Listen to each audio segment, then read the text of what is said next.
ఎవరు ఏ కోరిక పొందాలన్నా మనము దేవుని దగ్గరకు వెళ్ళి మన కోరిక తీరితే నేను ఈ కానుకలు ఇస్తానని దేవుని మొక్కుకుంటాము. అట్లే మన కోరిక తీరేది సాటి మనిషి నుండే అయినా కానుకలు దేవునికి ఇస్తున్నాము. మనము ఇచ్చే కానుకల ద్వారా అనేక మందికి ఆ ధనము ఎన్నో రకాలుగా ఉపయోగపడుతుంది. దాని ద్వారా మన కోరికలు తీరుతాయి. ఇది యథార్థం. మనము దానం చేస్తామని మాట ఇవ్వడంలోనే కోరికలు తీరుతున్నాయి.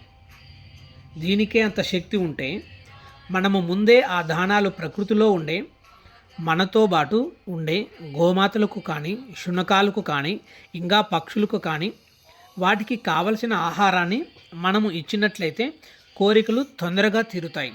ఇది సత్యము, యథార్థము.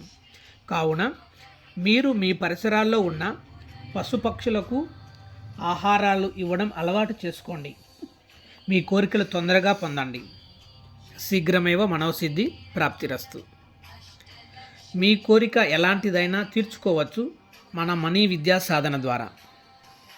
చదివే పిల్లలకు మంచి ర్యాంక్ అయినా, మంచి జాబ్స్ కోసమైనా, ఇల్లు కట్టాలనుకునే వాళ్ళు మంచి ఇల్లు కట్టాలనే కోరికను నెరవేర్చుకోవచ్చు. వెహికల్ కొనాలనుకున్న వాళ్ళు దానికి సంబంధించింది కూడా మన దగ్గర నెరవేర్చుకోవచ్చు.